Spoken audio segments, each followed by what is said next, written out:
A pyramid stands in the desert for 4,000 years. We look at such a monument, and our modern minds immediately ask how. How did they cut the stone? How did they move it? How did they build so high? But these questions about physical tools overlook a far greater puzzle. How did they organize the effort? How did a society without telephones, without banks, without any modern management, coordinate thousands of specialized workers across multiple decades to achieve a single, perfect vision? The answer is not a lost machine or a forgotten material. It is something far more interesting, a sophisticated human operating system. This is the story of the ancient craft guild. By the end, you will understand how these forgotten institutions functioned as the project management software of the pre-modern world, turning impossible dreams into stone and glass through sheer social ingenuity. We will uncover how a master transmitted secrets to an apprentice without a single textbook, and how 100 different trades on a cathedral site worked in silent, perfect harmony. What does it truly take to organize 1,000 strangers toward a single goal that none will live to see finished? That social operating system had a name, a guild. But we need to erase the dusty image of a medieval merchant hall from our minds. An ancient craft guild was not just a trade union, not just a business club. It was something far more comprehensive, a single institution that performed 5 distinct roles modern society splits among entirely separate organizations. First, it was a trade association, setting prices and protecting its members from outside competition. Second, it was a strict regulatory body, enforcing quality standards so that every brick, every beam, every pane of glass met an exact specification. A master mason's mark was not a signature, it was a legally binding guarantee. Third, it was a training academy, the only path to learning the craft through a years-long journey from apprentice to journeyman to master. Fourth, it acted as a social welfare network, providing support for a member's family in times of illness or hardship, ensuring that personal tragedy did not destabilize the workforce. And fifth, most crucially for our mystery, it was a living repository of proprietary technical knowledge. The guild held the secrets of geometry, material properties, and construction techniques not in a library, but in the practiced hands and trained eyes of its masters. Imagine merging a modern university's engineering department, a government licensing board, a labor union, an insurance company, and a corporate research and development lab into one cohesive social unit. That was the power of the guild. This integration meant that when a king or a bishop commissioned a cathedral, they weren't hiring individual laborers.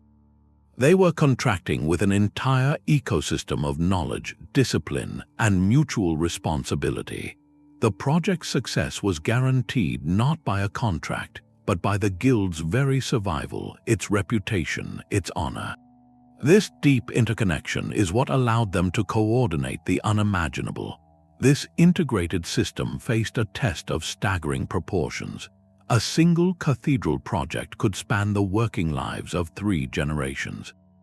The workforce was not a simple crowd of laborers but a complex, moving city of specialists. At any one time, thousands of individuals were on site, each with a precise role. Quarrymen selected and rough-cut the stone, master masons shaped it with geometric precision, carpenters built the vast wooden frameworks and supports.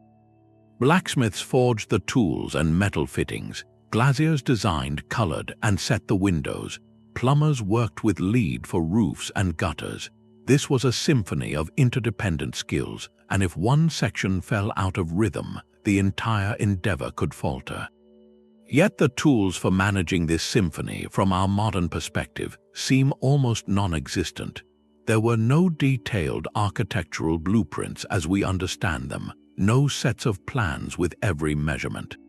Communication was by foot or horseback, making rapid coordination across a large site impossible. There were no project management spreadsheets, no central banking systems for payroll, and in the early years, not even the mechanical cranes we associate with such sites. The scale was monumental, but the managerial toolkit was profoundly human. This is the central puzzle. How do you direct 1,000 experts toward a vision that will take 80 years to complete, using none of the instruments we consider essential for such a task? The absence of these tools is not a sign of primitivity. It is the very clue that points us toward their true genius, a social technology so robust it could build futures its own members would never see. The answer lies in a living chain of memory, passed not through pages but through people. This was the Master-Apprentice engine, the silent, relentless mechanism that turned raw human potential into flawless expertise. To become a master mason was not to earn a degree, it was to undergo a transformation, a journey that could take a decade or more, and began not in a classroom but in humble observation. A young boy, perhaps 12 or 13, would be bound by contract to a master. His first years were not about carving stone, they were about absorbing the culture of the craft. He would mix mortar, carry tools, and watch. He learned by immersion, by seeing how the master moved, how he listened to the sound of a chisel on granite, how he judged the quality of limestone by its color and grain. The most profound knowledge, the sacred geometry that dictated every arch and vault, was not written down in books vulnerable to fire or theft. It was encoded in ritual, in oral tradition, and in the silent language of demonstration.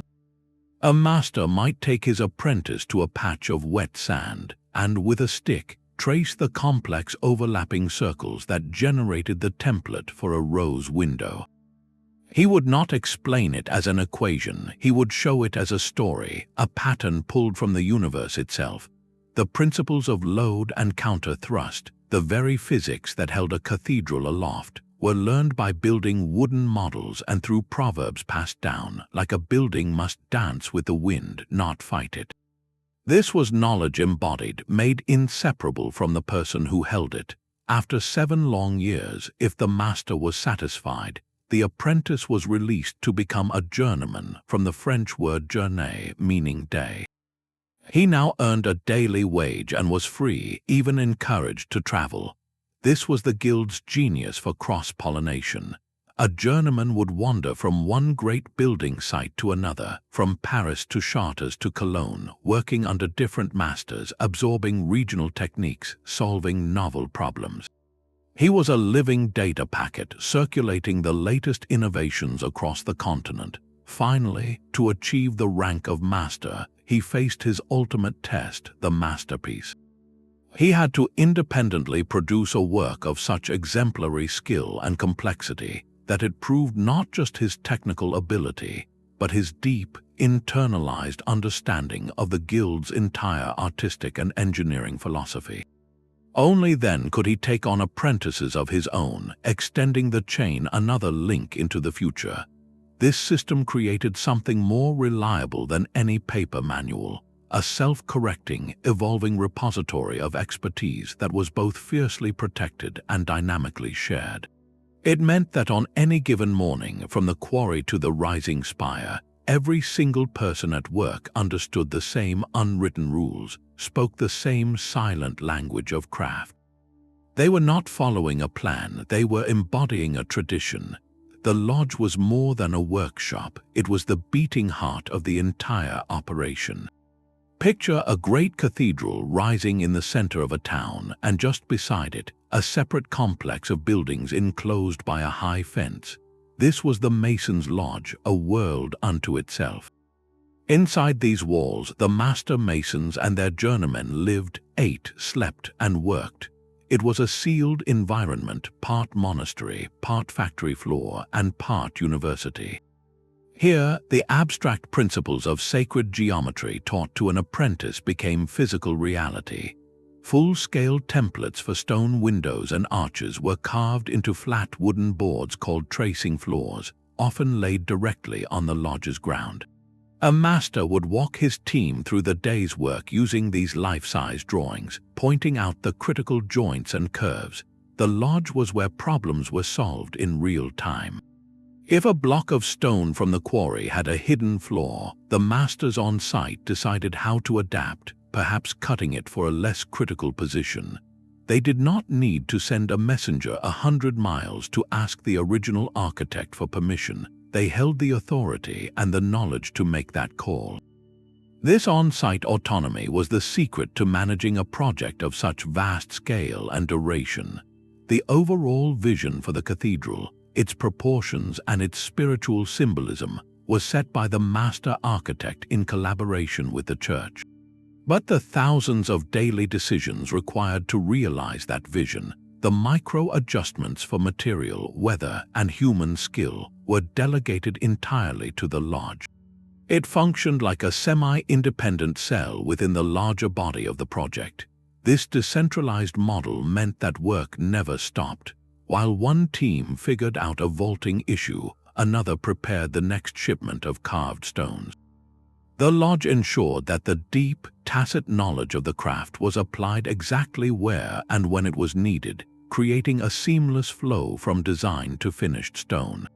But how did these independent lodges, potentially working on different cathedrals across Europe, ensure they were all building to the same invisible standard? How did a mason from England know his work would fit perfectly alongside that of a mason from France? The answer lies in a language that transcended spoken words, a silent code embedded in the stone itself. The stone itself carried the signature of its maker, but more importantly, it carried a silent promise of compatibility. This was the unwritten code, a system of standardization so effective it predated industrial factories by centuries. In a world without international committees or printed regulations, the guilds established de facto standards that spanned continents. They did this by mastering the language of measure. Consider the humble foot. In one town it might be based on the length of the reigning king's actual foot, in another on a master mason's trusted iron rod. The genius was not in achieving a single universal measurement, but in ensuring that every measurement on a single project was derived from the same source. Before a single stone was cut for a new cathedral, the master architect would establish the module, the fundamental unit of length for the entire endeavor. Often this was based on a sacred or royal measure, like the royal cubit. Every other dimension, from the width of the nave to the thickness of a wall, was expressed as a whole number or a simple fraction of that module. This proportional rule meant that a journeyman carving a window frame in a workshop miles from the site, using a copy of the master's measuring rod, was creating a piece that would slot perfectly into the gap prepared by his colleagues. He wasn't following a detailed drawing, he was following a ratio. This invisible mathematics governed everything. The strength of mortar mixes, the quality of glass, the seasoning of timber, all were specified by guild statutes. A master plumber knew exactly how much lead was required to seal a square foot of roof, and his guild enforced that standard to protect the reputation of all its members. This created a seamless compatibility. Stones arrived from the quarry already numbered with banker marks, cryptic symbols indicating not just their maker, but their precise intended location in the wall's complex three-dimensional puzzle. A mason on the rising scaffold didn't need to trim or force a block into place. It fit because the system behind it was flawless. The true marvel is that this standardization emerged not from top-down decree, but from bottom-up necessity. It was a collective agreement among professionals that their individual work must contribute to a greater, lasting whole. Their legacy depended on everything fitting together, not just physically, but perfectly. So how did this distributed, trust-based system handle the most critical resource of all, not stone or wood, but the human spirit? How did it motivate a man to spend his life on a task whose finished beauty he would never witness? The true currency of a cathedral was not gold, but belief. To understand how these titanic projects were funded, we must step outside our modern framework of banks, loans, and weekly paychecks. The economy that built a Gothic masterpiece operated on a different principle entirely, one of collective contribution and spiritual investment. For a religious structure, the primary engine was pious donation. This was not merely charity, it was a direct transaction with the divine. A wealthy noble might fund an entire chapel. A guild of merchants might sponsor a stained glass window depicting their trade, and ordinary townspeople would contribute what they could: a day's wages, a bushel of grain, even a single coin. In return, they believed they earned spiritual merit, a better standing in the afterlife, and the tangible pride of seeing their community crowned with a beacon of stone and light. This created a decentralized funding model where the project's progress was literally tied to the faith of the populace. If donations slowed, construction might pause for years until renewed piety or a new patron emerged. For imperial projects like Roman aqueducts or Chinese palace complexes, the mechanism was state sponsorship. Here, the treasury of the empire itself directed resources, but often the actual labor was provided through a system known as corvée. This was a form of taxation, but paid not with money or crops, but with time and physical work.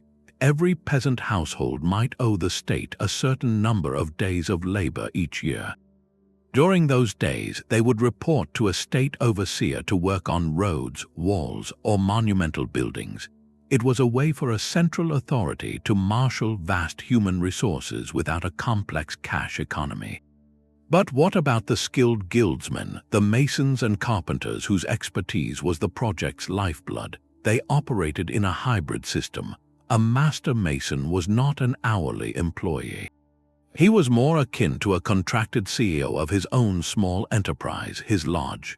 His compensation and his status were deeply intertwined. He might receive an annual stipend from the project's patron, but more importantly, he was provided for in kind. The lodge itself, his workshop, and often his living quarters was supplied. His team received daily sustenance, bread, ale, and a shared meal, which was a crucial part of the wage. Tools and materials were furnished. This system of payment in kind ensured stability. A mason didn't worry about market prices for food during a famine. His basic needs were met by the project itself. His true wealth and reputation came from the patronage he secured. A master who delivered exquisite work on time and within the allocated resources would be sought after for the next great project. His lodge's output was his portfolio, and a successful cathedral was the ultimate reference letter, guaranteeing work for his entire team for generations. This economic model created a perfect alignment of interests. The patron gained glory and spiritual favor. The guildsmen gained security, prestige, and the perpetuation of their craft. And the project itself, fueled by this ecosystem of mutual need, inched ever skyward.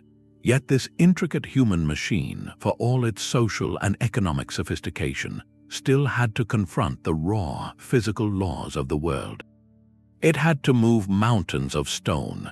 The silent language of the guild finds its earliest echo not in medieval Europe, but in the blinding sun of the Egyptian desert 2,000 years earlier. Here we witness a prototype, a society organizing itself on principles so effective they would be refined, but not reinvented millennia later. The Great Pyramid of Giza was not built by a mindless horde of enslaved people, as outdated tales suggest, but by a highly organized national project that functioned with startling similarity to a guild system. Modern archaeology has uncovered not just tombs, but the vibrant footprints of the builders themselves. Near the plateau, researchers have found the remains of carefully planned settlements, complete with bakeries, breweries, and dormitories.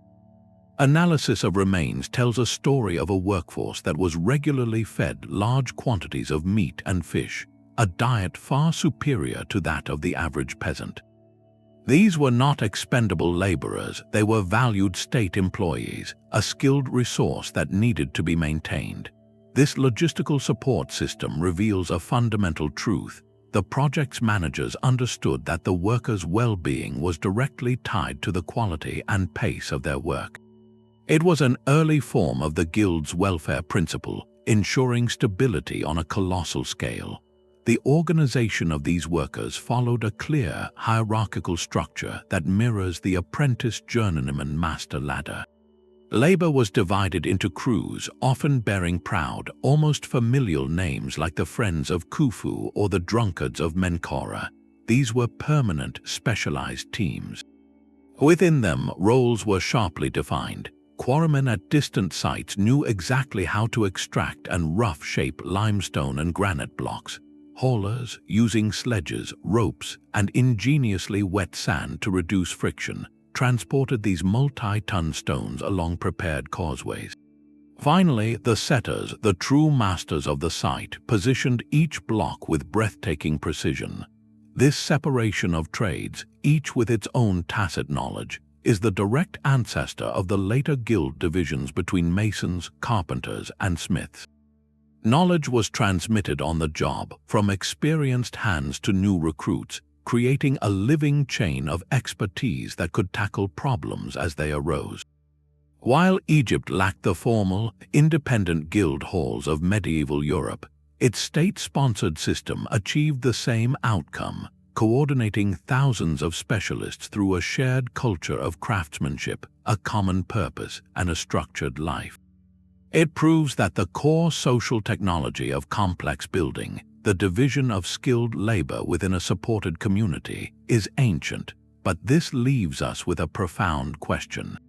If the pyramid builders had such a sophisticated system, why did the formal guild structure as we know it only crystallize in Europe thousands of years later? What changed in the social and economic landscape that required a new, more resilient form of organization? Rome did not build its empire with legions alone. Behind every marching soldier was a highway, and beneath every aqueduct was a system of human organization, just as disciplined as the army. This was the world of the Roman Collegia, the formal craft associations that became the direct blueprint for the medieval guilds we have been exploring. If the Egyptian pyramid project was a state-managed prototype, the Roman Collegia represent the system's evolution into a permanent, legally recognized institution, one designed to sustain an empire. A collegium was far more than a group of co-workers. It was a legally sanctioned corporation, a body with rights and responsibilities. The Roman state granted these associations official charters, allowing them to own property, collect dues, and even have their own bylaws and elected officials. This legal status was revolutionary. It meant a guild of builders, the Collegium Fabrum, or a guild of stonemasons, could enter into binding contracts, manage funds for projects, and represent its members in disputes. They became stable, reliable partners for the state. When Rome decided to span a valley with an aqueduct or pave a road from Londinium to Rome itself, it did not have to scramble to find laborers. It contracted with a collegium. This created a scalable, professional workforce that could be deployed anywhere the empire needed infrastructure. The famous Appian Way, the vast network of roads that held the empire together, was not built by a nameless mass. It was built by skilled teams from these collegia, who understood the precise layering of gravel, sand, and fitted stone required to create a road that would last 2,000 years. The work was monumental in its precision. Consider an aqueduct, a project requiring expertise in hydrology, masonry, and structural engineering. The collegium involved would survey the land, calculating the minuscule, consistent slope needed to keep water flowing for dozens of miles. Quarrymen from one collegia would cut the stone, transport specialists would move it, master masons would shape the blocks and oversee the construction of the towering arches. Plumbers, experts in lead working, would line the channels. Each of these specialized tasks was managed by its own association, yet they all had to synchronize perfectly. The secret to this coordination was the collegium's dual role. Internally, it was a brotherhood. It cared for its members, provided funeral expenses for their families, and fostered a shared identity. Externally, it was a corporate entity that delivered a guaranteed product to the Roman state. This combination of mutual aid and professional obligation created a powerful engine for quality and reliability. A collegium's reputation was its most valuable asset, and a failed aqueduct or a crumbling bridge would destroy it. So the master's mark on a pipe or a stone was not just a signature, it was a pledge to Rome itself. This system allowed Rome to standardize excellence across continents. A bathhouse in North Africa was built to the same principles as one in Britain because the knowledge was institutionalized within the mobile, empire-wide network of Collegia. When a legion needed a fortress, the engineering knowledge was not locked in one general's mind. It was embedded in the trained practices of the contracted builders. The Collegia turned the art of construction into a repeatable, scalable process. Yet this very strength, this deep integration with the Roman state, also contained a seed of vulnerability. The Collegia flourished because the empire was stable, because contracts were honored, and because trade flowed safely along those magnificent roads. But what happens to these sophisticated structures of knowledge when the empire itself begins to fracture? When the central authority that granted their charters and provided their contracts starts to crumble, the story of how the guild system survived the collapse of Rome is a story of knowledge going underground, of craftsmanship retreating into protective shells and waiting centuries for a new world to need it again. The world after Rome's fall was a quieter, more fragmented place. The great roads fell silent, and the knowledge of the Collegia, once the backbone of an empire, did not vanish. It retreated. It found sanctuary in the walls of monasteries, where monks preserved not only sacred texts but the practical arts of masonry and glassmaking for their own humble churches. It persisted in small family workshops, where a father taught his son the secrets of working stone or shaping iron. This dormant knowledge waited for a new kind of dream, one powerful enough to summon it back into the light. That dream would be carved in stone and lifted toward heaven in the form of the Gothic Cathedral. Here, the scattered pieces of the ancient system reassembled into something even more magnificent. The cathedral was not merely a building, it was the guild system's ultimate masterpiece, a century-long symphony composed by 100 different hands.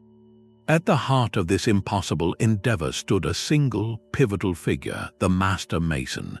He was far more than a foreman. He was the project's chief executive, its visionary engineer, and its spiritual interpreter all in one. His first and most sacred task was to translate a divine idea into a workable earthly plan. A bishop or abbot would convey a theological vision, a church dedicated to light and transcendence. The Master Mason's genius was to turn that vision into mathematics and physics. Using compass, straightedge, and the principles of sacred geometry, he would lay out the cathedral's entire design on a tracing floor, a large, flat surface of plaster or wood. This full-scale drawing was the project's true blueprint, but it existed only in that one place. The Master Mason carried the complete, intricate design in his mind. He was the living memory of the entire structure, from the deepest foundation to the tip of the spire he would never see completed. His day-to-day role was that of a supreme coordinator. He did not directly tell a blacksmith how to forge a hinge or a glassmaker how to mix cobalt blue. That was the expertise of their respective guilds.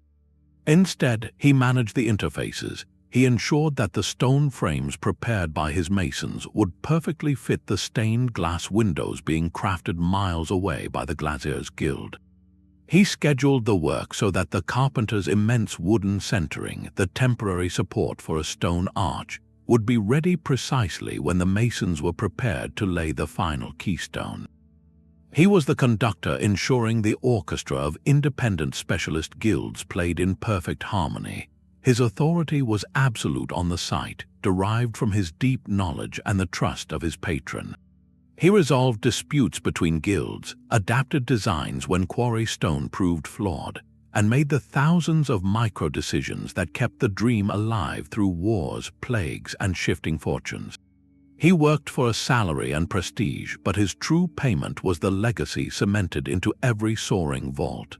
His name might be forgotten by history, but his mind is what held the stone aloft. The master mason's mind held the cathedral's soul, but stone is not shaped by thought alone. The true miracle was how that singular vision, locked within one man's understanding, could be flawlessly transmitted to 1,000 hands without a single page of modern instructions. This was the era of the full-scale blueprint, a plan so large you had to walk across it to understand. The heart of this communication was the tracing floor, a vast, smooth surface of plaster or stone within the lodge. Here, using charcoal and a compass, the master mason would draw the cathedral's most critical elements at their actual, life-size dimensions. An arch spanning 30 feet would be drawn as a 30-foot curve. The intricate stone tracery of a rose window would be laid out in its complete, breathtaking detail. This was not a sketch for reference, it was the direct template. Craftsmen would place thin wooden boards over these lines and trace them precisely, creating portable patterns called templates. A carpenter would then cut the wood along these lines, producing a perfect negative shape of the needed stone block. This wooden template was handed to a stonecutter, perhaps working miles away at the quarry. He did not need to understand Gothic theology or structural engineering. His job was clear: take a block of limestone and carve it until it matched this wooden shape exactly. When it arrived on site, it would slide into its predetermined place as if it had grown there. This system decentralized the master's genius. He did not need to oversee every cut. He simply created the master key, the template, and the system ensured every copy was perfect. But these templates were only for specific, complex shapes. The cathedral's overall form, its soaring proportions and harmonious spaces, were governed by something even more profound: sacred geometry. The design was not a collection of arbitrary measurements. It was generated from a set of immutable ratios believed to reflect the divine order of the universe. The most important of these was the square root of 2, a ratio found in the diagonal of a square, and the golden ratio, a proportion seen in nature from seashells to flower petals. Using only a compass and straightedge, a master could generate the entire floor plan of a cathedral from a single starting square. He would draw a circle based on the square's diagonal, then use those intersections to create new squares and circles, each intersection becoming the location of a column, the width of an aisle, the height of a nave. Every major dimension was a simple multiple or fraction of the original module. This meant every craftsman, from the mason setting the foundation to the carpenter framing the roof, was working from the same invisible mathematical harmony. They weren't following a list of numbers, they were participating in a geometric truth. A journeyman laying out a wall knew its height should be twice its width because that was the rule of the design, a rule pulled from the cosmos itself. This shared language of ratios created a silent, perfect coordination across decades and disciplines. The glassmaker knew his window would fit because its frame was derived from the same root square as the stone arch surrounding it. The system was foolproof because it was based on logic deeper than any written instruction. It turned a spiritual ideal into a mathematical constant, and that constant into a physical reality, one perfectly fitted stone at a time. Among the symphony of guilds on a cathedral site, one stood as the undisputed conductor, the stonemasons. Their craft was the very skeleton of the building, and their internal world was a mirror of the cathedral's own structure, built on a strict and purposeful hierarchy. At the foundation were the quarrymen, the first link in the chain. Their skill was not brute force, but a deep, almost intuitive reading of the earth. They knew how to listen to the rock, finding the natural cleavage lines in a limestone bed to extract blocks with minimal waste. Their selection was critical. A single flawed stone deep inside a pillar could spell disaster decades later. Once rough blocks arrived at the lodge, they passed to the banker masons. These men worked at great stone benches called banks, and they were the translators. Using the wooden templates from the master's tracing floor, they would transform a rough block into a precise geometric shape, a voussoir for an arch, a column drum, or a piece of intricate window tracery. Their chisel marks were a language of their own, and their work had to be perfect to the width of a blade, for they would not see where their stone was placed. That final, sacred act belonged to the fixers, the elite of the masons. These men worked high on the scaffolding, taking the numbered stones from the banker masons and setting them into the rising wall. Their job required a profound understanding of balance, mortar, and the slow settling of the entire structure. A fixer knew exactly how to tap a stone into its final position, feeling the contact through his tools, ensuring the weight flowed down through the building exactly as the master's geometry intended.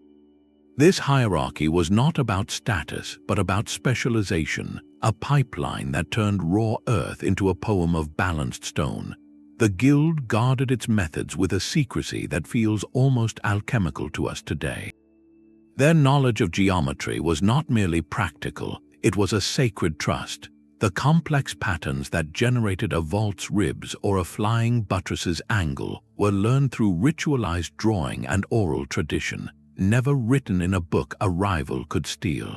A master would teach his apprentices how to find the center of a circle using only a compass, or how to derive the perfect angle for a buttress from the proportions of the nave. Their understanding of stone was equally intimate. They knew which beds of limestone were best for load-bearing, which sandstone could withstand weather, and how to cut each block so its natural grain aligned with the forces it would bear for 1,000 years. This guild-trained intuition is what made the Gothic Revolution possible.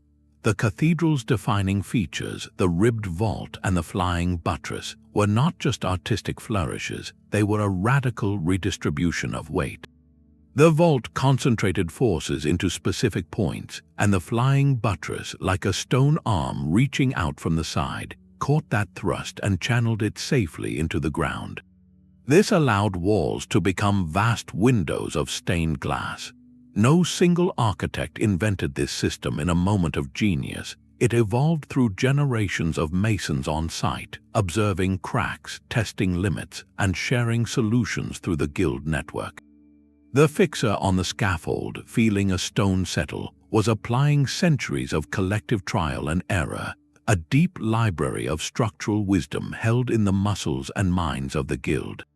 Their legacy is not just in the stones they cut, but in the very air and light they dared to capture. While the masons built a skeleton of stone, another guild performed the true alchemy, turning sand and metal into captured sunlight. The creation of a great stained glass window was a feat that blurred the lines between art, science, and sacred storytelling, demanding a level of coordination just as precise as the masonry that framed it. This was the realm of the glassmakers and the glaziers, two interdependent specialties working in a delicate dance. The glassmakers were the chemists. Their workshop was a dangerous, fiery place where silica from sand was melted at immense heat. To create color, they introduced metallic oxides, cobalt for a deep celestial blue, copper for rich ruby red, manganese for vibrant purple. The molten glass was then blown and spun into large, flat sheets, each with subtle variations in thickness that would later play with the light. This material, fragile and brilliant, was then passed to the glaziers, the master artists and engineers of light. Their task was monumental. A single window, like the great rose window at Chartres, could contain hundreds of individual scenes from scripture, a vast visual Bible for a largely illiterate populace. The glazier first created a full-scale cartoon, a detailed drawing on a whitewashed table that mapped every piece of the puzzle. Using this cartoon as a template, he would cut the colored glass sheets into intricate shapes, a painstaking process using a hot iron to score and break the material.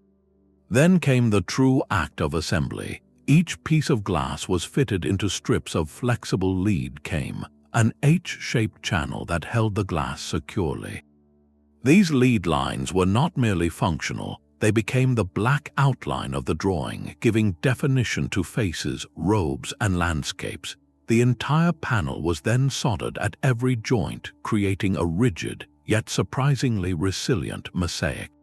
But here was the critical point of coordination. The glazier did not work in a vacuum. His full-scale cartoon had to match exactly the stone opening prepared by the mason's lodge. That elegant stone tracery, the delicate stone ribs dividing the window into segments, was not just decoration, it was a structural support grid. The leaded glass panel, which could weigh hundreds of pounds, was not strong enough to support itself against the wind. It was the stone framework that bore the load. This meant the master mason and the master glazier had to be in constant, silent dialogue, their guild protocols ensuring their separate worlds aligned perfectly. The mason's templates dictated the exact size and curvature of the opening. The glazier's cartoon had to conform to those dimensions down to a fraction of an inch. A miscommunication meant a window that would not fit, a disaster of wasted months and precious materials. Their collaboration was managed through the same system of trusted measurement and guild reputation. The glazier would receive a template or a precise measurement string from the lodge, and his guild's honor depended on delivering a panel that slid seamlessly into place, where it would be secured with iron bars set into the stone. When the sun rose, light would pour through this collaborative miracle, a fusion of chemical color, narrative art, and structural calculation, telling its story in hues no painter could ever replicate. It was light itself, organized by committee. High above the ground, a cathedral stone vault hung in midair before the final keystone locked it into place. This seeming defiance of gravity was made possible by an entire temporary cathedral built from wood. The Carpenters' Guild specialized in this invisible architecture, the intricate skeleton that preceded every permanent stone.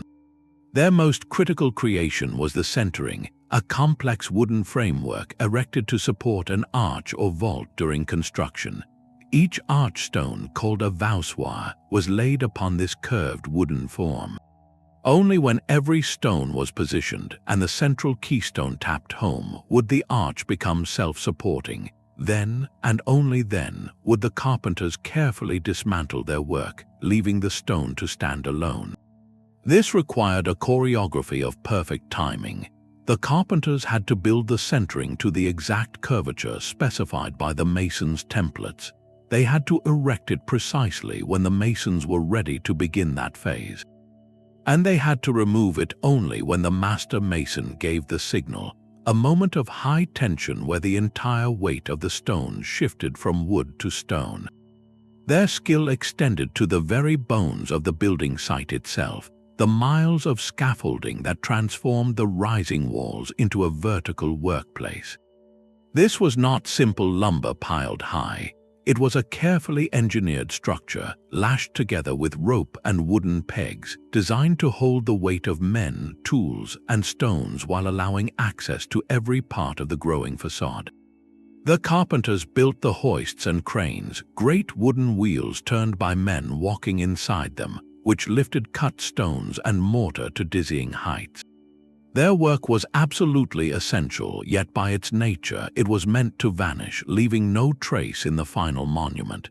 Their legacy was not in the cathedral itself, but in the fact the cathedral could be built at all.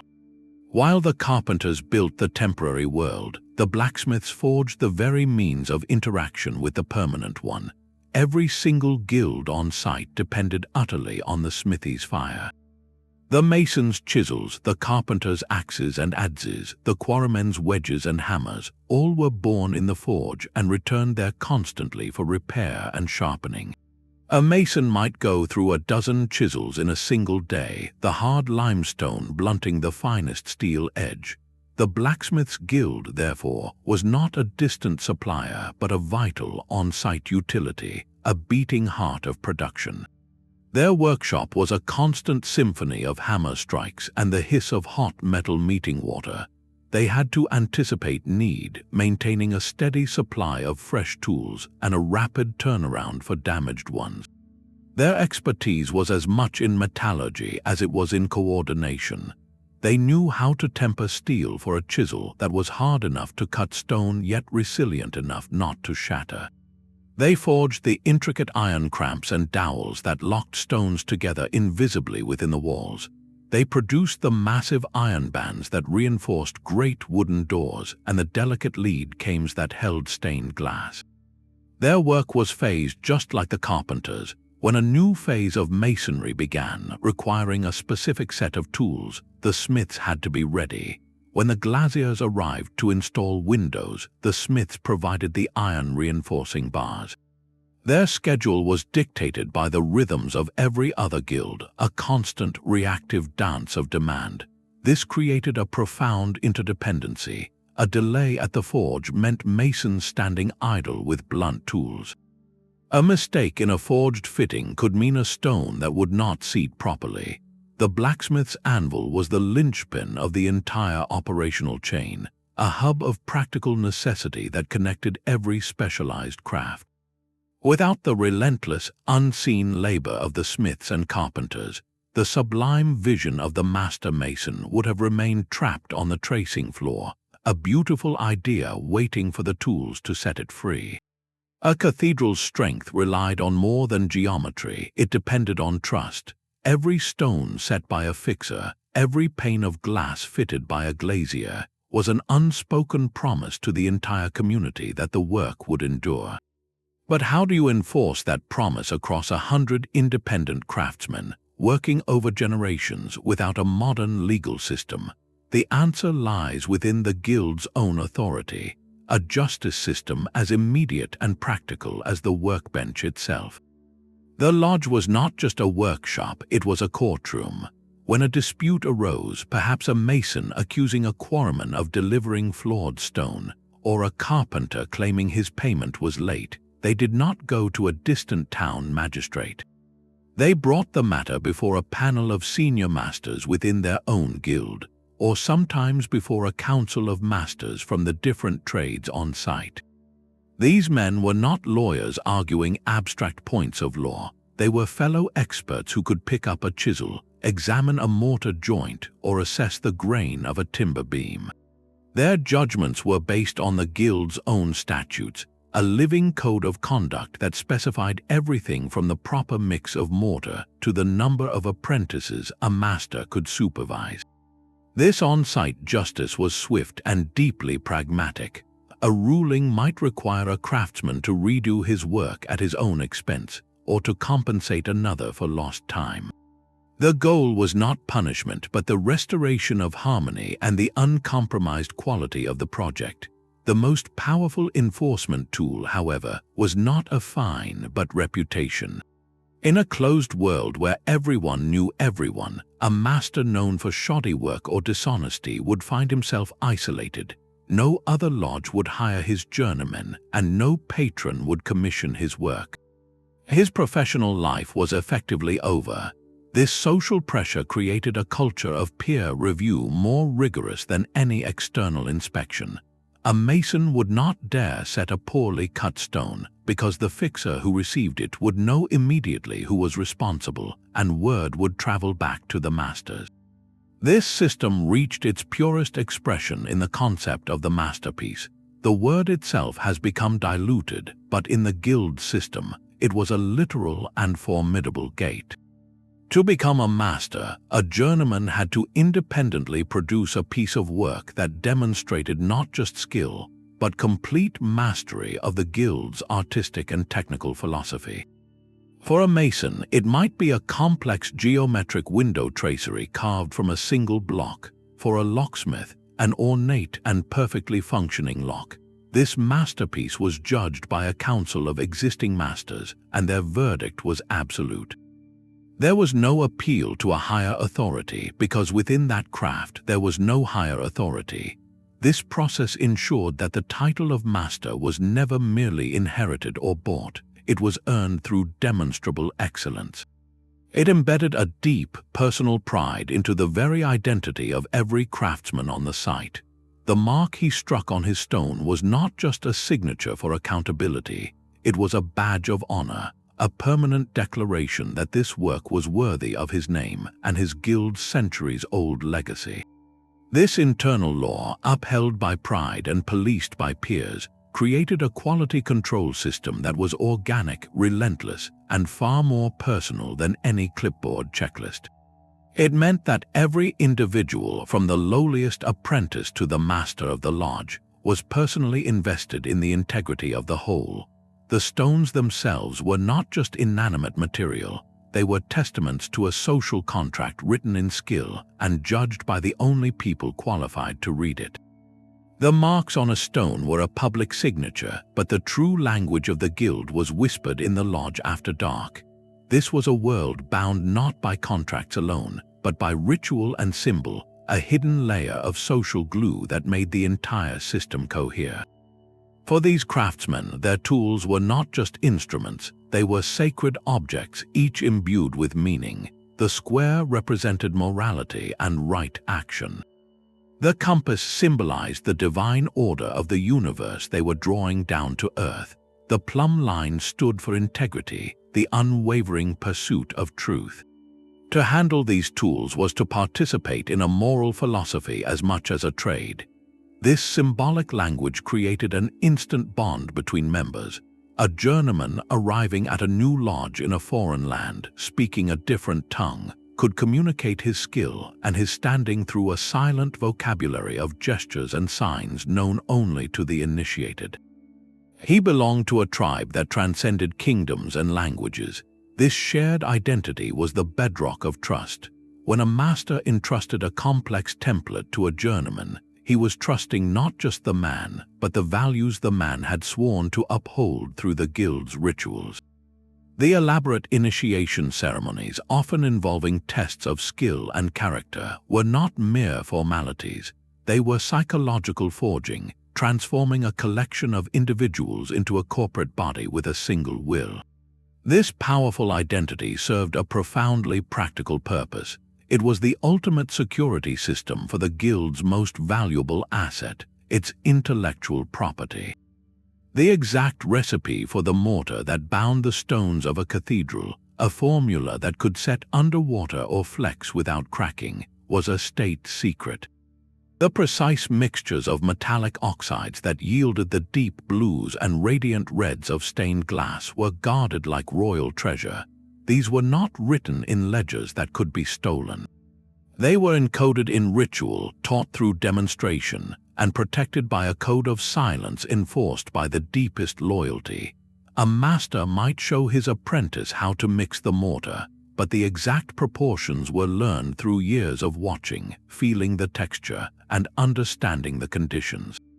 To betray that secret was to betray one's brothers and one's own future, for the guild's economic power and its very reason for being rested on this exclusive knowledge. The mystery was the source of their monopoly. A patron could not simply hire cheaper laborers to build a vault, because only the guild knew the geometric secrets and material science to make it stand. This blend of symbolism and secrecy created an unbreakable circle. It fostered absolute trust internally, which allowed for flawless coordination, while presenting an impenetrable wall of expertise externally, guaranteeing their value and their survival. Their power was not held in a vault, but in the minds and hands of men bound together by something deeper than a wage. But this perfect system of trust and tradition was not immune to human nature. Even the most sophisticated social machine could grind to a halt when its gears clashed. Inter-guild disputes were a constant, low-level threat to any great project. The most common flashpoint was the boundary of responsibility, a gray area where one guild's work ended and another's began. Imagine the moment a soaring stone vault was complete and the wooden centering was removed. The Carpenters' Guild, having fulfilled its contract, would expect immediate payment for their intricate temporary work. But the Master-Mason, representing the project's overall budget, might argue that a delay caused by the carpenters had incurred extra costs and thus their payment should be reduced. With no external arbitrator, such a disagreement could escalate into a full work stoppage. The carpenters might refuse to dismantle their scaffolding, blocking access for the glaziers. The masons, in solidarity or frustration, might down tools. A cathedral's rise could be frozen for months or even years, not by a lack of stone or vision, but by a dispute over a few coins or a point of honor. These conflicts revealed a vulnerability. The system's strength relied on consensus, and when consensus broke, there was no higher authority on site to force a resolution except the distant and often distracted patron. Another profound weakness was the system's inherent conservatism. The guild's primary mission was to preserve and transmit a sacred body of knowledge unchanged. This created a powerful bias against radical innovation. A journeyman who proposed a new method for calculating a vault's thrust might be seen not as an innovator, but as a dangerous heretic undermining centuries of proven practice. The masterpiece requirement enforced this, demanding not originality but flawless execution of the established canon. This could stifle evolution. We see evidence of this in the very stones of some cathedrals. A building begun in the rounded, heavy Romanesque style might, after a pause of a generation, continue in the new, vertical Gothic style. This shift is often a silent record of conflict or loss. The original master mason, guardian of the old style, may have passed without a clear successor, or perhaps a new patron, influenced by traveling journeymen's tales of the breathtaking new cathedrals in France, demanded a change. The incoming guild, trained in the new geometry of light and height, would have to adapt their revolutionary designs to the existing, outdated foundations, creating a building that is literally a conversation, and sometimes an argument between two eras frozen in stone. The most catastrophic failure point, however, was the sudden silence of a master. His mind was the living blueprint, a library of adapted solutions and intuitive understandings never written down. If illness or an accident took him before he had fully transferred that mental model to his senior journeyman, the project could enter a crisis of memory. The new master, perhaps from a different lodge with slightly different methods, would have to decipher the intentions of his predecessor from the half-built fabric alone, like trying to finish a symphony from a few scattered bars of music.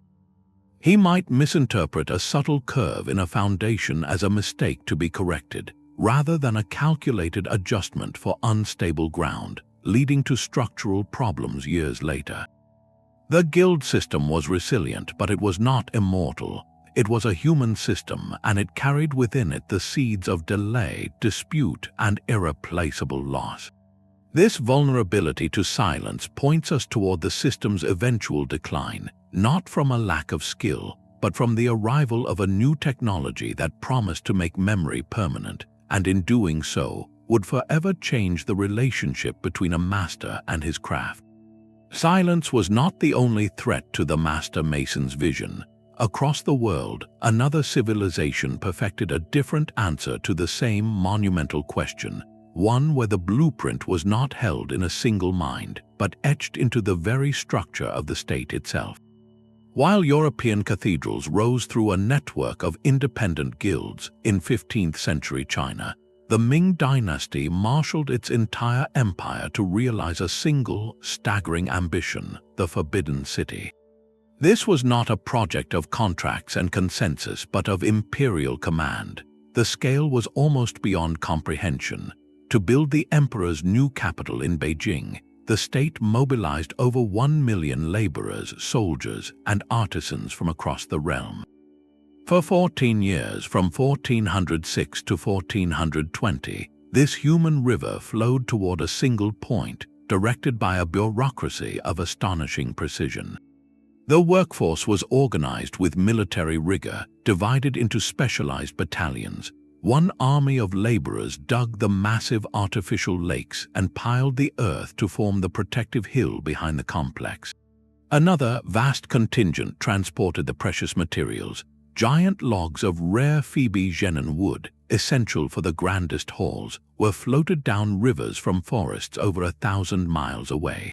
Enormous blocks of marble, some weighing over 300 tons, were transported in winter by pouring water onto roads to create icy tracks, then dragged by teams of thousands over a period of 28 days for a single stone.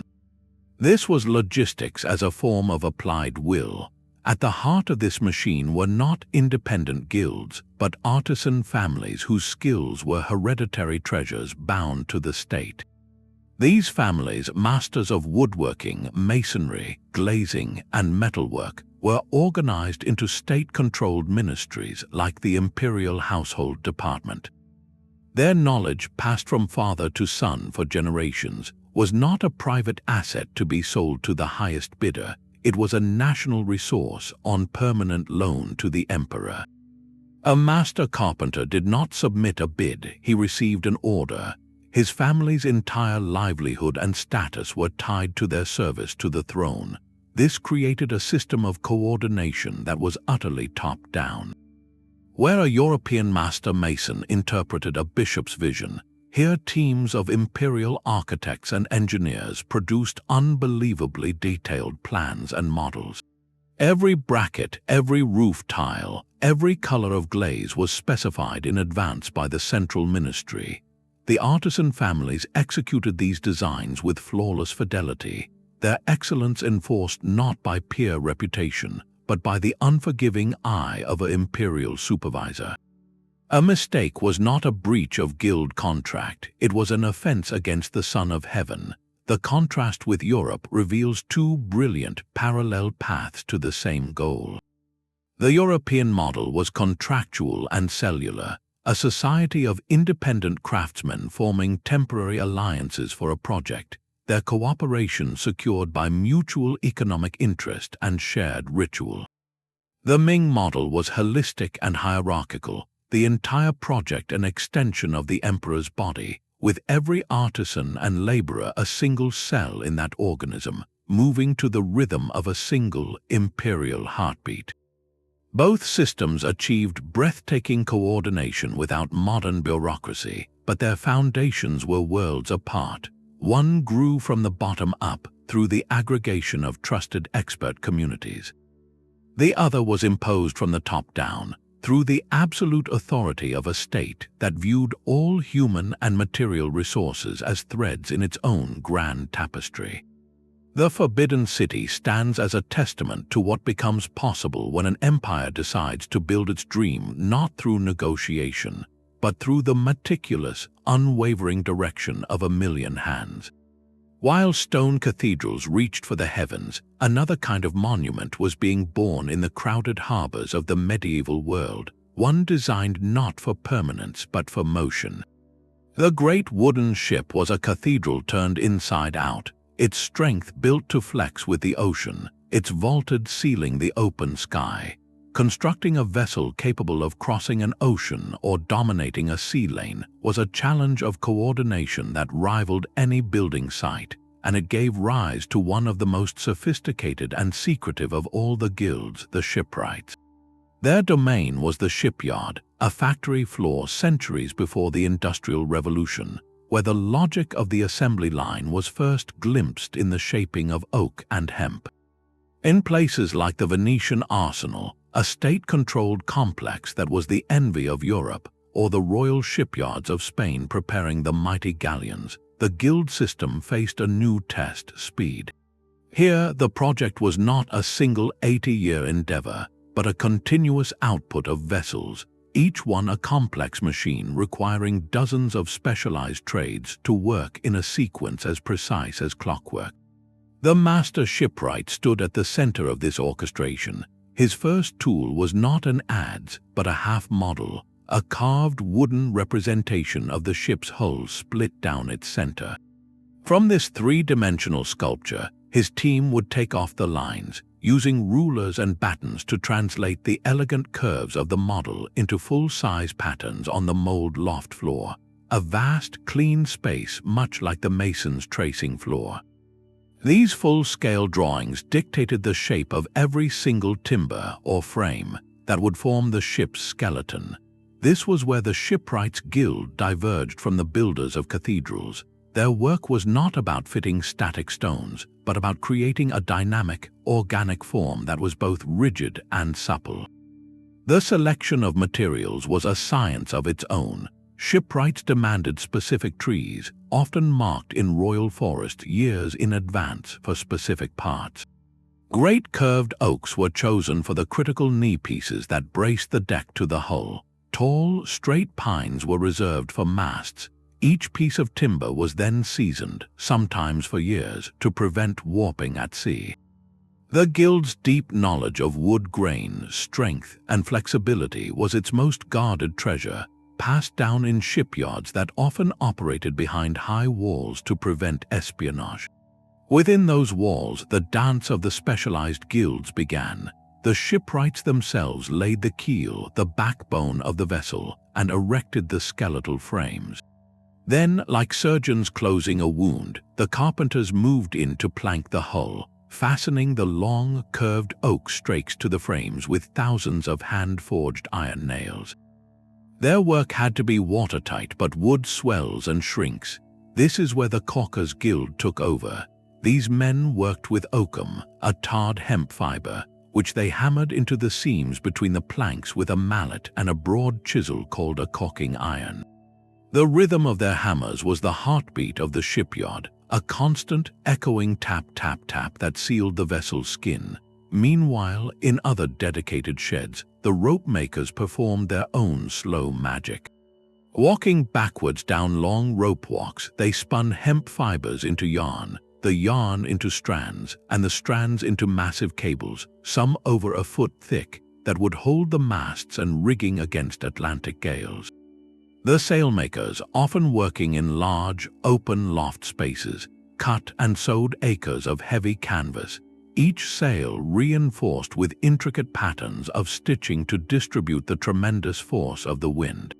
The true genius of the system was in its phased coordination, a logistical ballet. The caulkers could not begin their work until the carpenters had finished a section of planking. The mast makers needed to know the exact dimensions of the hull to step the masts. The blacksmiths had to forge the nails, anchors, and chains just in time for each phase, their forges glowing day and night. In the Venetian arsenal at its peak, this coordination reached a legendary efficiency. It is said that a merchant galley could enter the arsenal at one gate in need of repair, and pass through a sequence of specialized docks where each guild performed its specific task, from replacing planks to re-caulking to re-rigging, exiting the far gate ready for sea in a matter of hours. This was pre-industrial mass production, a flowing river of timber and skill where the guilds functioned as interdependent stations on a line, their pride in craft now married to the relentless demand of output for trade and empire. The great ship that sailed into the unknown was not the product of a single mind, but of a silent, seamless conversation between the woodsman, the shipwright, the caulker, and the rope maker, a conversation where every word was a perfectly fitted joint, every sentence a taut line, and the final story was written in a wake across the open sea. A guild's power resided in its exclusive hold on knowledge, but that monopoly could not survive the age of the printed page. The first crack in the ancient edifice came not from a rival craft, but from a new kind of library. In the 15th century, architectural treatises began to roll off the new printing presses. For the first time, the sacred geometry of vaults, the classical orders of columns, and the principles of perspective were captured in ink and paper, available for anyone with the means to purchase a book. A young man with ambition no longer needed to bind himself to a master for a decade to learn the secrets of design. He could study the works of masters like Vitruvius, Serlio, or Palladio from the comfort of his own home.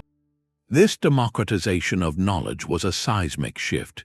It created a new class of gentleman architect, often a scholar or a nobleman, who could design a building based on book learning rather than a lifetime at the tracing floor. While these men still relied on skilled craftsmen to execute their plans, the balance of power had tilted. the architect, armed with his printed authority, now claimed the primary creative vision. The master mason, once the living repository of the entire project, was slowly being reduced to a foreman, interpreting someone else's fixed drawings rather than generating the design from his own embodied wisdom. The guild's most precious asset was being photocopied and sold in the marketplace of ideas, yet the printed word was only one pressure on the guild walls. A far more forceful change was reshaping the political landscape. The rise of absolute monarchies in the 17th and 18th centuries created states with immense centralized power and ambition. Kings like Louis XIV of France no longer wished to negotiate with a patchwork of independent guilds to build their palaces. They wanted direct control. They established royal academies of architecture and engineering, state-run institutions that trained a new breed of civil servant, an engineer loyal to the crown, not to a craft tradition. When Louis built Versailles, he did not contract with a consortium of guilds. He used a vast state-managed bureaucracy that conscripted labor, commissioned artists directly, and imposed a uniform aesthetic dictated by the royal court. The project was a declaration that the state itself was the ultimate guild, and its patron was the Sun King. This model of direct state control, perfected for palaces and forts, gradually extended to roads, bridges, and canals. The intricate, trust-based coordination of the guilds was replaced by top-down command, detailed contracts, and standardized specifications issued by a government office. The guild's role as a mediating body between the worker and the patron was made obsolete by the growing machinery of the state. But the final, most decisive blow came from a new economic logic. The emerging force of capitalism introduced a figure who would become the guild's nemesis, the general contractor. This entrepreneur did not belong to any single craft. His skill was not in carving stone or joining wood, but in finance and organization. He would examine an architect's plans, calculate the costs of materials and labor, and submit a single, competitive bid to complete the entire project. To win the bid and turn a profit, the contractor's incentive was to find the cheapest labor possible. He would bypass the guild halls and their fixed wage rates, instead hiring unaffiliated journeymen or even unskilled workers for lower pay. The contractor broke the guild's sacred chain of training and quality control. He cared little for the masterpiece system or the 7-year apprenticeship. He needed hands, not masters. This new system prioritized cost and speed over the slow, meticulous cultivation of excellence. A contractor might use inferior mortar or cut corners on joint detailing to save money, knowing the building might not show flaws for a generation. The guild's peer-enforced quality, where every man's reputation was on the line, was replaced by a distant financial relationship where accountability was diluted across a ledger. One by one, the 5 integrated functions of the guild were stripped away. The state took over regulation and training through its academies. The capitalist market took over price setting and labor allocation. The social welfare function crumbled without the collective dues of a strong membership, and the living repository of knowledge was published, patented, and filed away in offices. The cathedral of social organization that had built physical cathedrals was dismantled, its stones repurposed for a world that valued efficiency over eternity and profit over peerage. Yet, even in its decline, the ghost of the system lingered. Where did that deep, tacit knowledge go, and what did we gain and lose when we replaced a master's intuition with a contractor's spreadsheet? The echo of the guild hall can still be heard today, not in the silence of a cathedral, but in the hum of a construction site at dawn. While the integrated system of the Master's Lodge is gone, its core principles did not vanish, they fragmented and evolved. The most direct descendants are found in the modern skilled trades. Think of a master electrician or a licensed plumber. Their journey mirrors the ancient path, beginning with a formal apprenticeship that lasts 4 to 5 years, blending classroom instruction with thousands of hours of on-the-job training under a seasoned professional. This is not a casual internship. It is a structured transmission of tacit knowledge, where a journeyman learns to hear the difference in a wire's hum or feel the proper seal in a pipe joint, just as a mason's apprentice once learned to listen to stone.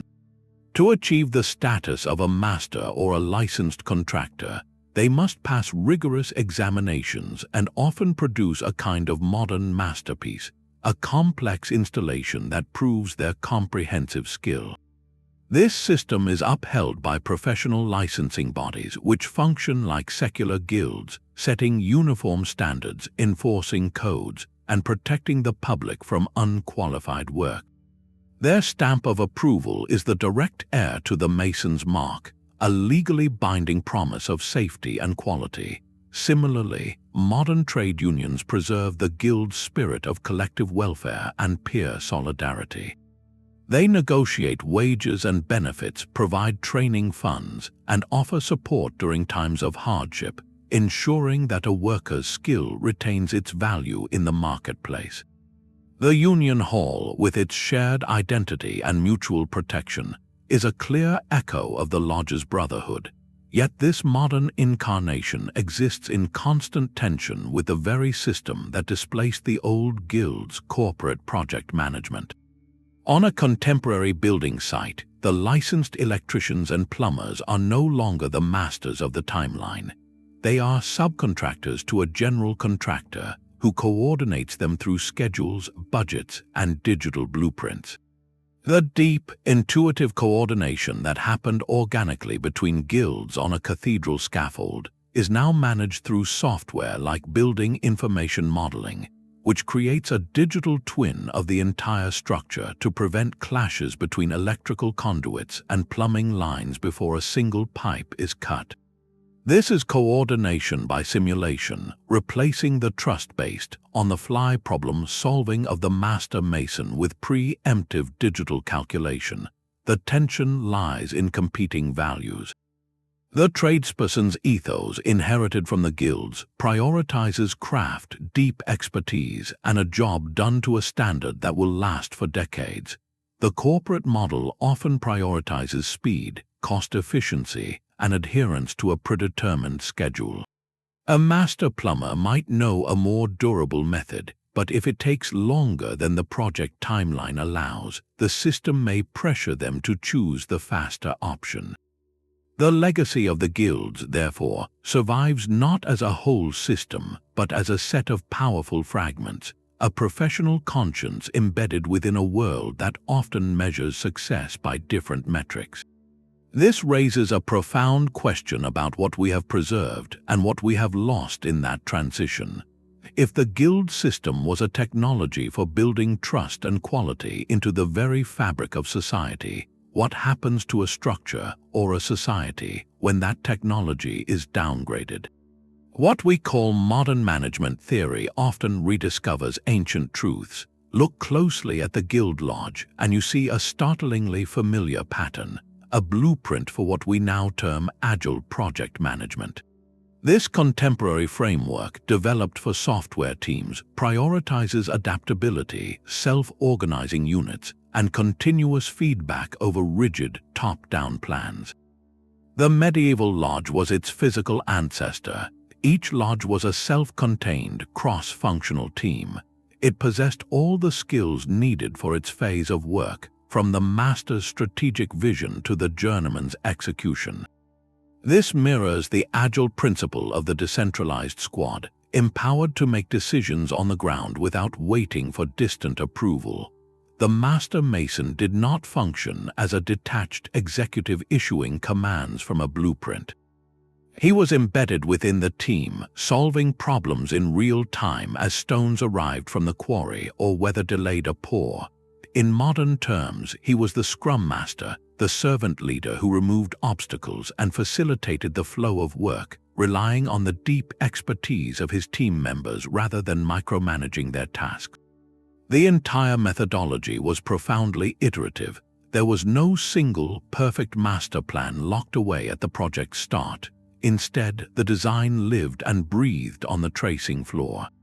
When a challenge emerged, perhaps a foundation settling unevenly or a new aesthetic desire from a patron, the lodge adapted. They might adjust the curvature of an arch or modify a window design, treating each phase as a series of sprints that delivered a tangible, working prototype. Those full-scale wooden templates and stone models were not mere guides. They were the minimum viable product of their day. They allowed for rapid testing and adjustment before committing to the final, irreversible medium of cut stone. A template could be recarved on the tracing floor in an afternoon, a mistake in wood costing far less than a mistake in quarried marble. This focus on tangible prototypes over exhaustive upfront planning is a core Agile tenet. The guild system accepted that not every variable could be known at the outset, so it built in mechanisms for learning by doing. Feedback loops were constant and immediate. A fixer on the scaffold, finding that a stone from the banker mason did not seat perfectly, provided instant feedback. That information traveled directly back down the chain, and the process was adjusted for the next block. This created a continuous cycle of planning, execution, review, and adaptation, all happening within the tight feedback loop of the lodge. Even the journeyman's wander years served as a form of cross-pollination, circulating innovative solutions between projects like developers sharing code across open-source platforms. This reframing is not about imposing modern labels on the past, but about recognizing a universal pattern in human coordination. The guild system succeeded not through mystical secrecy, but through a pragmatic, resilient structure that trusted skilled teams to respond to reality as it unfolded. It managed the unknowable 80-year timeline by breaking it into manageable, adaptable cycles, proving that the most advanced social technology is often the one that best harnesses human ingenuity in the moment. If the lodge was an agile cell, then the entire cathedral project was a vast, slow-moving organism composed of these cells, a network that somehow maintained coherence across generations. This points to a final, deeper layer of the mystery, a kind of social DNA that allowed the vision to persist long after the original architect was gone. Perhaps the most fitting modern echo of the guild is not found in a corporate office but in the digital commons. Consider the open-source software community. Here, developers from across the globe collaborate on building something vast and complex, like the Linux operating system, a digital cathedral that no single company or person owns. They operate without a central corporate hierarchy, guided instead by shared protocols, the coding standards and version control systems that function like the guild's sacred geometry. These are the immutable rules that ensure one developer's contribution will not break the work of thousands of others. Within this community, reputation is everything.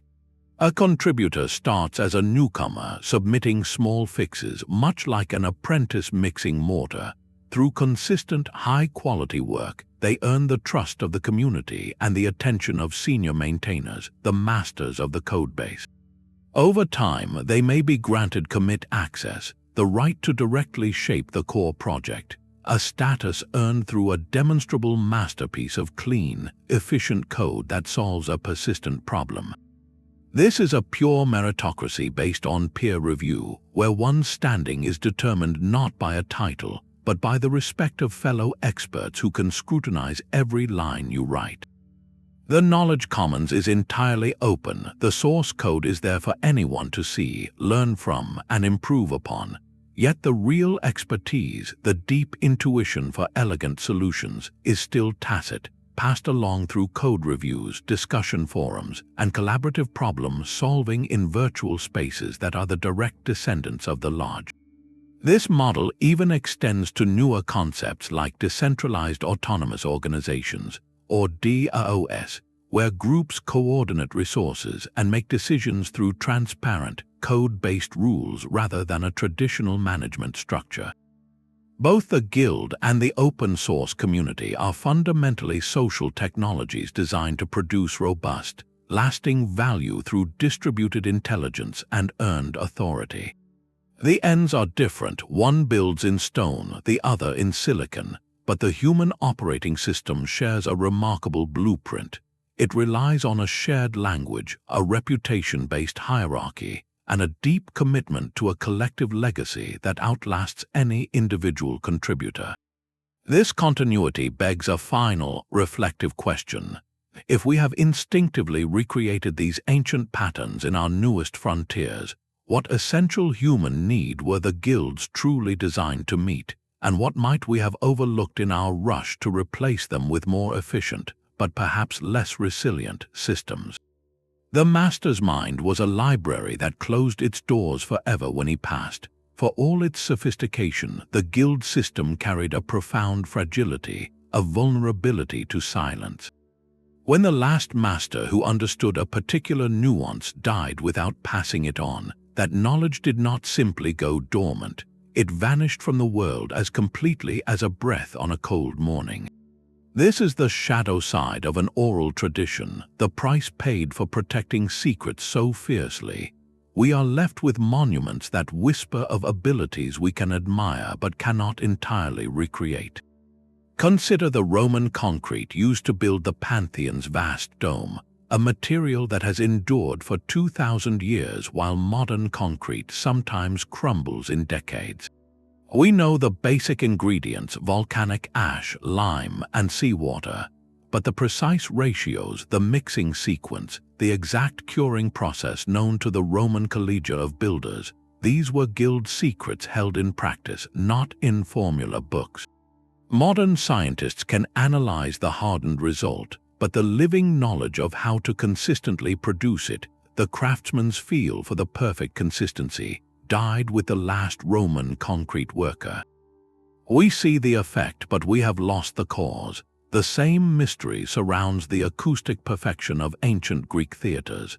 The design is a marvel of geometry, but the true secret may have been in the execution. The subtle shaping of each stone seat, the specific porosity of the limestone used, the exact angle of the stage floor, these minute adjustments, refined over generations by guilds of stoneworkers, created sound projection so clear a whisper from the stage could reach the highest row. We can measure the curves, but we cannot hear the discussions between master and apprentice that turned geometry into audible magic. This loss extends beyond materials and into the realm of pure technique. The Viking shipwrights produced longships of legendary flexibility and speed, their clinker-built hulls seeming to ride on the waves rather than through them.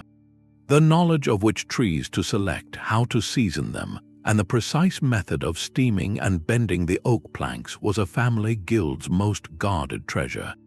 When that lineage ended, the full, living art of building a true longship ended with it.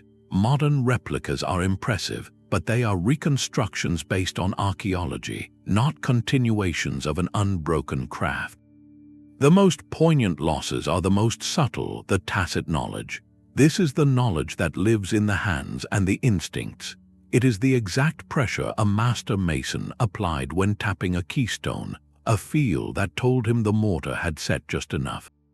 It is the glassmaker's intuitive sense of the moment to introduce a metal oxide into the melt, a judgment based on the color of the flame and the flow of the glass, something no written recipe could ever capture. It is the ship's caulker knowing by the sound of his hammer when the oakum was perfectly seated. This knowledge was transmitted through years of shared labor, through a nod, a corrected grip, a shared moment of problem solving. It was the soul of the craft. When the master-apprentice chain broke, this soul dissipated. We can study the stones they left, the ships, the glass. We can reverse engineer their physics. But we cannot interview the masters. We cannot stand beside them at the tracing floor as they make a decision based on a gut feeling born of 50 years of experience. Their greatest legacy is also their most haunting, these silent monuments that testify to a depth of understanding we can perceive but not fully possess. This silent gap forces us to ask a different kind of question, not about what they built, but about what we, in our modern world of documented everything, might be forgetting to teach our own apprentices. The stones speak of grand visions, but the truth of daily life is found in the dust at their feet. For centuries, the story of these monumental projects was told from the top down, through the chronicles of kings and the ledgers of bishops. We knew what was built and often for whom, but the voices of the thousands who actually did the building were silent. Modern archaeology has changed that, turning its attention from the soaring spires to the forgotten ground beside them, to the workers' settlements, the discarded tools, and the personal marks etched in hidden places. This is the archaeology of labor, a field that reads trash heaps and graffiti like a diary, reconstructing the gritty, human reality behind the stone poetry. It reveals that these were not anonymous, faceless masses, but organized communities with complex social lives, skilled specialists who took pride in their work, and individuals who wanted to leave a personal signature on the world they were helping to shape. By sifting through the literal remains of their days, we are building a bottom-up view of history, one that complements the royal decrees with the evidence of a shared meal, a repaired shoe, or a name carved in secret. Consider the pyramid builders' towns at Giza. For a long time, the dominant image was of enslaved laborers toiling under the lash. Then, archaeologists began excavating the settlements just beyond the plateau. They found not prison pits, but organized villages with barracks, bakeries, and breweries operating on an industrial scale. The animal bones tell a story of regular, state-supplied meals rich in beef, fish, and poultry, a diet indicating valued workers, not disposable captives. They uncovered evidence of medical care, with skeletons showing healed fractures that had been professionally set, meaning these individuals were cared for and returned to work. The trash heaps or middens became archives of daily logistics, revealing how much food was consumed, what tools wore out and were discarded, and how waste was managed for a temporary city of thousands. This physical evidence paints a picture of a sophisticated national project that understood worker welfare, was integral to success, a logistical achievement as impressive as the pyramid's alignment to the stars.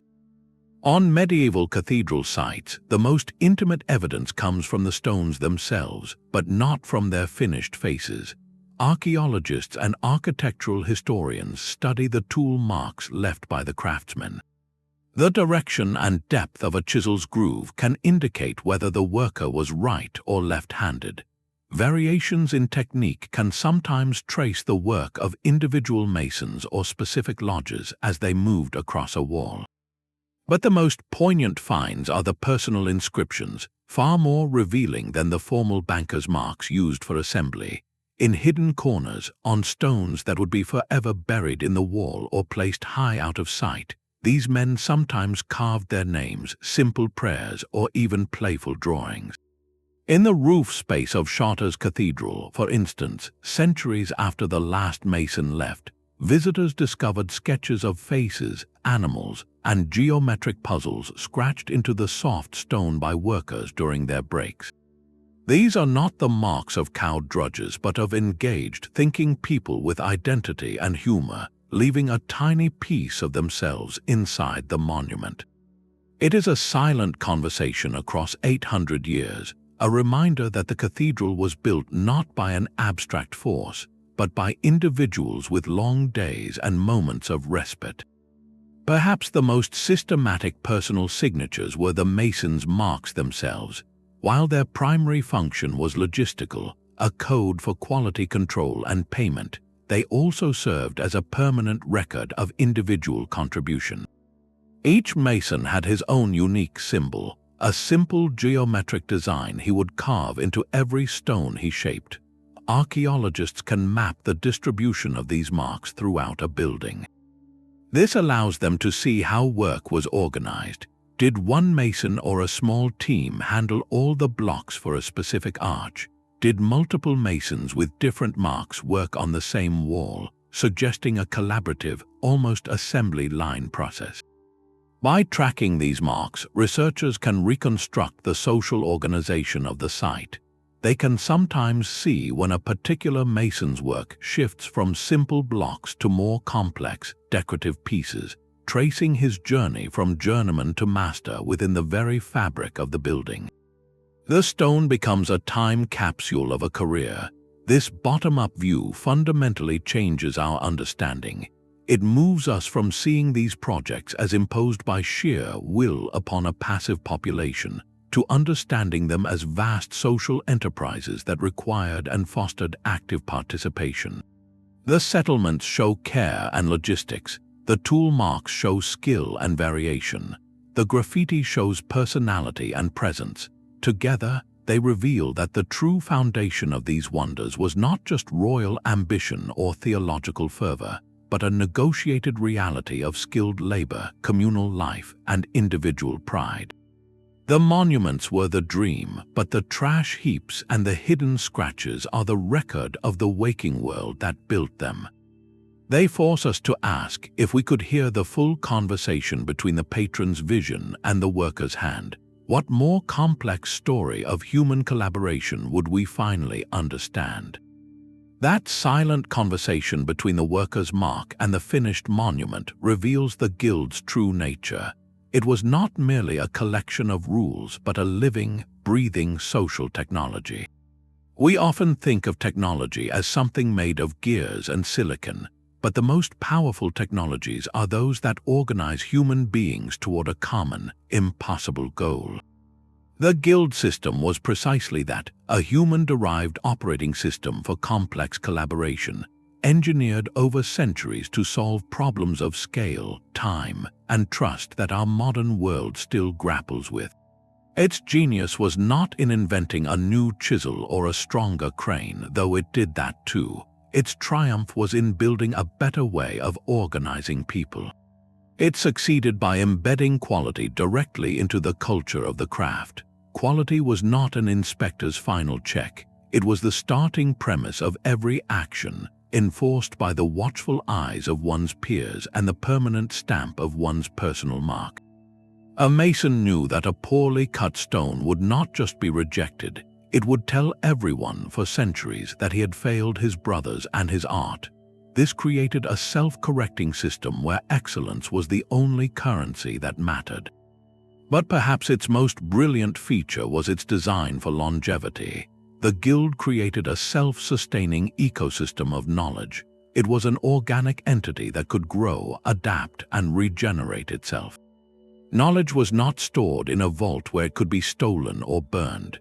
It was distributed alive in the hands of the master, the journeyman, and the apprentice. It was tested on the tracing floor, debated in the lodge, and proven on the scaffold.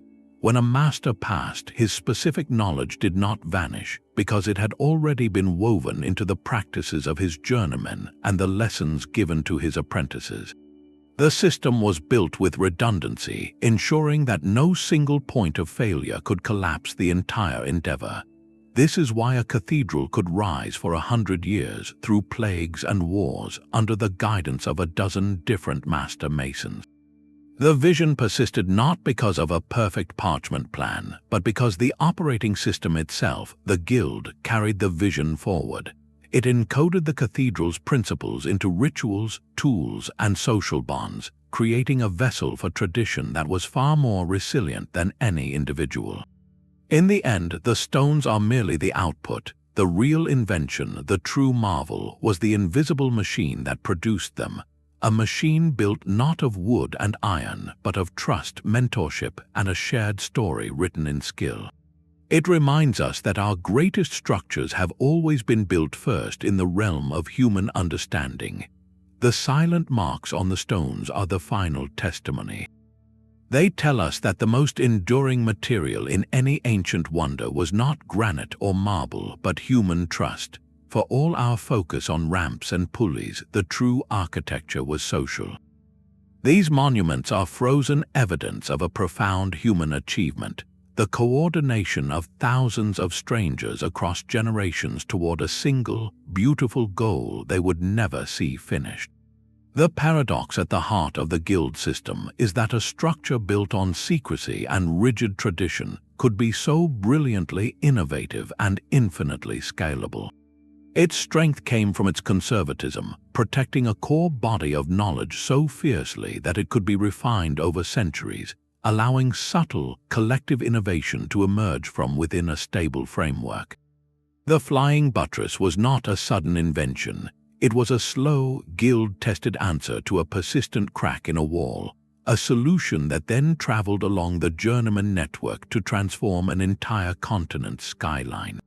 The system scaled because it was cellular, each lodge a self-contained unit of skill and decision-making that could be replicated anywhere a foundation stone was laid. It was a social technology that turned local knowledge into a global network, long before the word global had any meaning. So the next time you stand before an ancient monument, a pyramid, a cathedral, or a great wall, try to see past the stone. See the ghost of the tracing floor, the echo of the master's chalk. See the quarry team selecting the block, the banker mason translating a wooden template, the fixer feeling the perfect settle of the keystone. See the unbroken chain of apprentices watching, learning, and waiting for their turn to contribute to a story larger than any single life. That structure is not just a pile of rock shaped by forgotten tools. It is the physical imprint of a vast, living, and brilliantly coordinated human machine. It makes you wonder, in our own age of digital networks and instant communication, what forms of social technology are we building? What invisible machines of cooperation and trust are we crafting today, whose lasting monuments we cannot yet even imagine?